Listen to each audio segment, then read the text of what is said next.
She just took us to McDonald's and said, just sit here and I'll get you some food, and never came back. We had no electricity, no water, all we had was gas. My mom, she abused me a lot.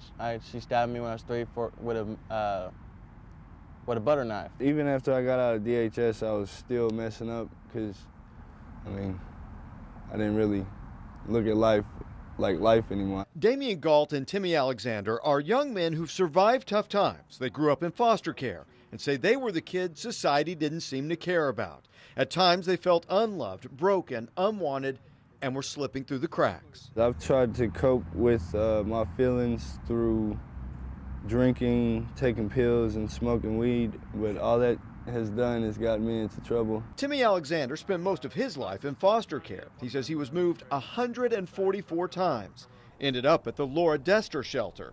Then, on his 18th birthday, the state of Oklahoma classified him as an adult and turned him out on the street. The whole time I was in there, I wasn't really thinking about me aging out until that night before when they said, "What are you going to do tomorrow?" And I said, "I don't know."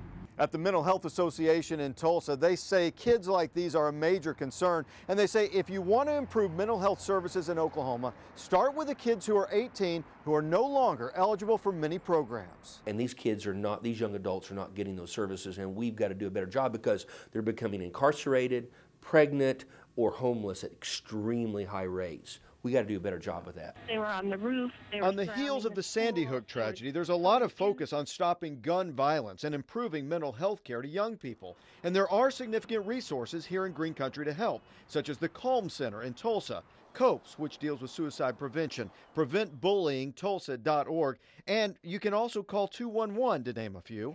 Governor Mary Fallin believes that the state can do more, and she wants to add $16 million more for mental health services. She says it'll be a hot topic this legislative session. We're going to be talking about mental health, suicide prevention, prescription drug abuse, and of course just the general health of our citizens in the state. Ask our young adults who've been through the system, and they agree more help is needed. Now these young men say they're on the mend, putting their lives back together. And interestingly enough, one of the fixes they recommend would not cost a dime. What I would like to see the state do when the kids turn 18 after aging out of foster care, you know, set them up with a mentor that's positive. That way they can see the better things in life instead of looking down the bad road.